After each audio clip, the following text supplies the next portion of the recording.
dhageessaa yaa mootichaa kan kursii gubbaa teessu dhaamsan sitti ergadhaa si bira naaf haa teessu warra carraasiif laatee bakka sanaan si ga'e hin dagatin saba koo muslimaa akka ta'e dhiinni qeerroo kumshanii kan itti dhangala'e masjiida diigiif miti kan fidee asiin si ga'e masjiidi ያፈረሰው ያሳዝነው በጣም ኢትዮጵያ ይፈርሳል እንጂ ሰላም አይመጣም nuti tisiisaa miti kan deemnu bakka tortoraaf raqaa allaattiif saree malee kan biraa maaltu dhaqa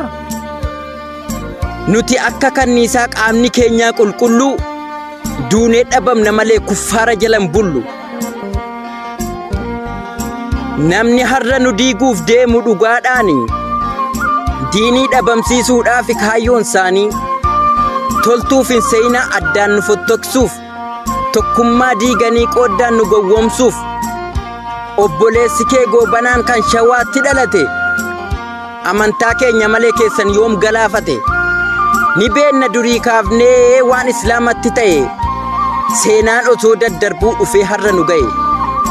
walloodhaa fi harargee arsiirraa haga baalee beekaa callifne malee abshaalummaa keessan eenyu si wallaale jimmarraa jalqabee haga iluu baabooraa rasaasa awurooppaatiin walirratti nu guuraa kaayyoon keessan qaata hin dandeessaniif malee ozoon jirree abjootuu nu tol dabaluu malee diina keenya akka taatan ture eeganuuf gale otuma beennuu huubaa wajjin jette sareeni keenya ozoosiin jennuu nu galaafatte gadheeni gaafan abuukoo jedhee lafa dhiitee baroodu sittin fakkaanne laata amantaan koo tuqamnaan dafee akkan siinoodu dhiisi yaa abbichuu nagaan waliin jiraanna maaf dabanutti yaadanu too gaarii siif yaanna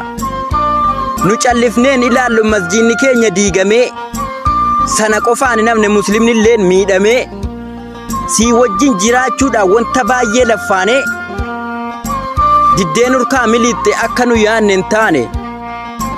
diinii balleessuudhaaf kaayyoon keessan qaata marfiif diroonii dhabnus humna rabbi nuuf laata hin dandeenyu tuqabnee of booda garagaluu rabbiin tokkicha qabna mala isaa kan nuuf malu quraana rabbii gubaa mana rabbii diigdanii tola rabbiitiif malee isin yoom nuuf ciiftanii quraanni barfurtuudha bantuu balbala khayrii bakka lubbuu tuttanii nuttin kaasinaa aarii otuu akka keessanii silaa yoom har'a geenya tola isaatiif malee galata rabbii keenya nu callifneen ilaallu amantaan nu tuttanii waan biraan nu dadhabnaan gara kanaan dhuftanii muslimni Itoophiyaa yoo baay'ates gar malee jibba lallabeen beeku nagaaf jaalala malee islaamummaa jechuun mataan saatuu nageenya warra amantii biraaf islaamatu fakkeenya